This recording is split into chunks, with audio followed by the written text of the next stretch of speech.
Andaikan waktu adalah suatu lingkaran yang mengitari dirinya sendiri, demikianlah dunia mengulang dirinya sendiri setepat-tepatnya dan selama-lamanya.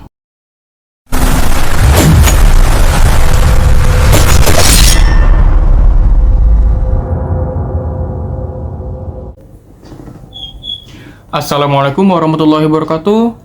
Perkenalkan, nama gue Fajar Sori Saputra. Di video ini, gue akan nge-review sebuah novel yang berjudul Mimpi-Mimpi Einstein, karya Alan Lightman. Jadi, Alan Lightman itu siapa? Alan Lightman adalah seorang fisikawan, penulis, dosen senior fisika, dan Profesor Humaniora John Birchard di MIT. Beliau lahir di Memphis, Tennessee tahun 1948. Buku yang di tangan gue ini merupakan versi terjemahan dari novel aslinya yang berjudul Einstein Dreams. Yaudah, nggak usah kelamaan, kita langsung ke review novel ini.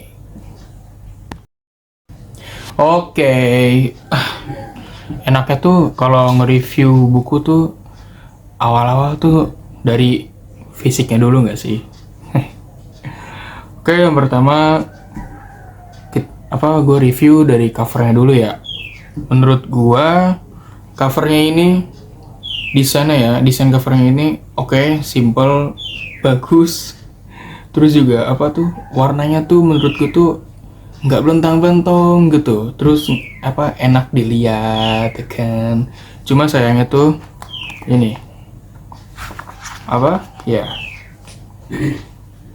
covernya terlalu tipis. Jadi kalau misalkan ini buku dibuka terus-terusan, buka tutup, lama-kelamaan tuh covernya bisa lecek, bisa loyo.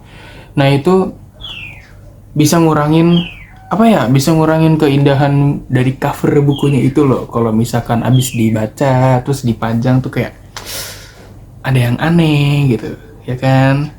Kayak ada yang kok lecek gitu. Jadi kayak sayang aja gitu. Terus ya ini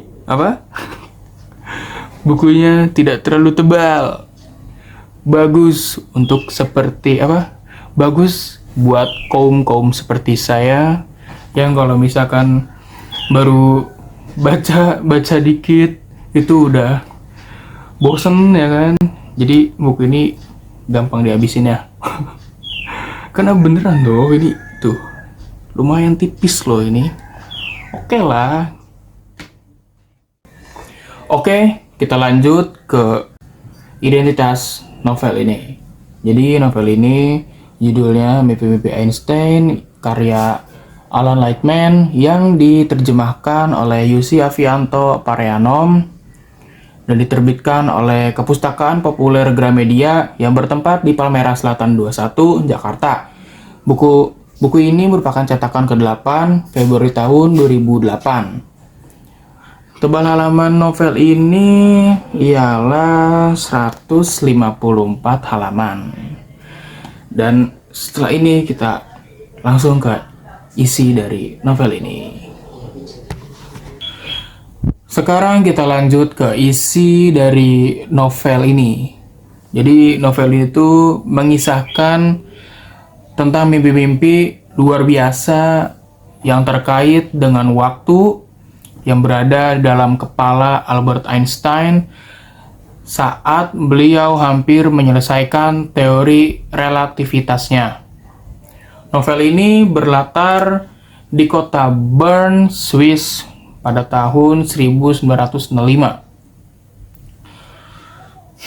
Di dalam novel ini, pembaca dibuat larut dalam berhayal, berimajinasi tentang narasi mimpi-mimpi yang dipikirkan oleh Einstein.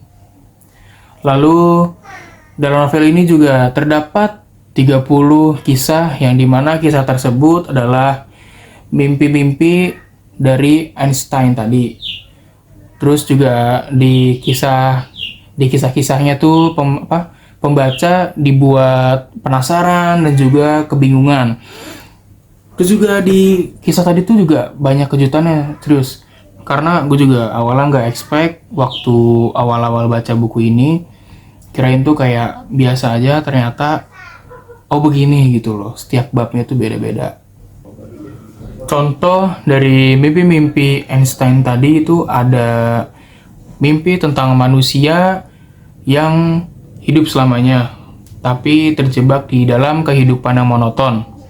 Jadi kehidupannya itu bangun jam 7 pagi, lalu makan siang di jam siang tengah hari gitu, terus juga makan malamnya itu jam 6 petang. Itu dilakuin secara terus-menerus. Terus juga itu tuh dilakuin secara tepat waktu yang bikin bener-bener monoton parah sih itu. Terus juga ada mimpi waktu yang berjalan dengan cepat. Terus jadi tuh manusia itu nikmatin hidupnya tuh cuma sebentar gitu, cuma sebentar sebelum menua. Terus ada juga mimpi tentang manusia yang melihat masa depan dan mereka itu terbebani sama pengetahuan tentang nasib mereka sendiri gitu. Dan ya masih banyak lagi lah kisah-kisah atau mimpi-mimpi yang diceritakan di novel ini, asli banyak banget cuy. Mendingan baca. Soalnya ada 30. Terus juga kayak di kisah-kisah ini tuh terdapat unsur-unsur teori dan gagasan tentang waktu yang dikemukakan oleh Einstein.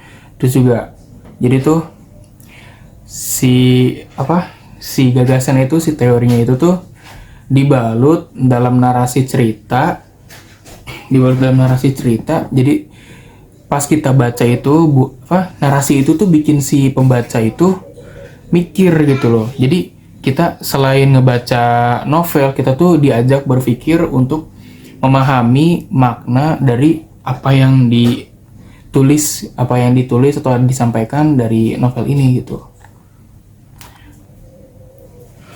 Novel ini berbeda dengan novel lain sebab di dalam novel ini terdapat mimpi-mimpi Einstein yang sangat berbeda dengan mimpi kebanyakan orang gitu kan. Terus juga menjadikan kisah tersebut tuh sebagai petualangan imajinasi, petualangan kreativitas gitu. Terus juga dengan membaca novel ini, karena mungkin karena teori relativitas waktu itu dibalut dengan narasi cerita yang sederhana, jadi kita itu bisa tahu sudut pandang orang lain tentang waktu gitu. Terus oh iya, kita lanjut ke kekurangan dan kelebihan. Kelebihan dan kekurangan. Oke. Sekarang di kelebihan dan kekurangan dari novel ini. Jadi ya menurut gue kelebihan dari novel ini adalah yang pertama udah dari desain covernya ya. Desain covernya itu simple, menurut gue simple, nggak neko-neko, nggak belentang-belentong, terus juga enak dilihatnya gitu. Jadi mata tuh kayak nggak terlalu gitu loh. Terus novel ini juga ya lumayan tipis jadi gue nggak terlalu butuh waktu lama untuk menghabiskan novel ini. Terus juga novel ini tuh unik, isinya menarik.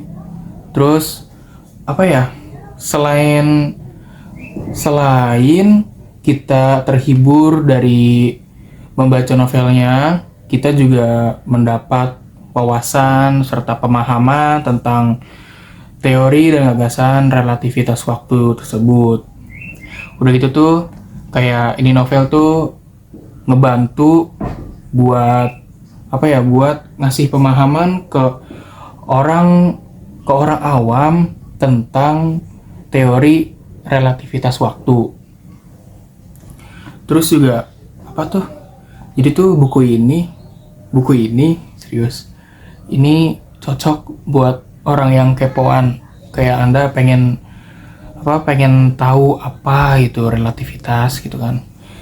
Daripada Anda kepoin aib orang lain, mendingan Anda kepoin ini. Asli cuy, asik. Ini ilmu bro. Terus juga gimana ya? Karena tuh di buku ini tuh awalnya tuh kalau misalkan awal baca tuh kayak dibikin penasaran gitu tuh jadi kepo kan, apa sih maksudnya gitu. Terus kita mikir, kita berusaha mikir, kita bingung, habis bingung kita baca ulang, habis itu berusaha mikir lagi, terus bingung lagi, terus pas udah ketemu maknanya itu apa, kita tuh kayak terbesit gitu dalam pikiran atau terucap di mulut kayak oh gitu maksudnya, kayak oh gitu. itu asli kayak mind blow parah. Terus juga apa ya, untuk kekurangan dari novel ini menurutku tuh cuma 2 aja sih. Kayak yang pertama kayak ya ini nih, cover yang tadi terlalu tipis, jadi kayak agak sayang sih kalau misalkan nanti lecek karena bagus gitu kan. Terus juga yang kedua, kayak kita itu kan membaca novel untuk meraih kesenangan masing-masing sih ya itu. Tapi kan biasanya tuh kayak novel tuh untuk romansa, jenaka. Ini tuh kita berpikir dulu gitu biar tahu maknanya gitu. Kita mikir keras gitu. Tapi itu oke sih, bener. Gue suka novel ini beneran. Jadi ini rekomen parah buat kamu yang suka baca, yang hobi baca, atau yang suka science fiction. Ini baca buku ini bro, serius asik. Oke, mungkin segitu aja dari gua ya. Gua ucapin terima kasih buat orang-orang yang sudah mendengarkan ataupun menonton video ini dari awal sampai selesai. Gue ucapkan terima kasih. Gue doain semoga rezekinya diperlancar dan selalu diberi kesehatan. Untuk kekurangannya mohon dimaafkan karena manusia tempat salah dan lupa. Wassalamualaikum warahmatullahi wabarakatuh. See you.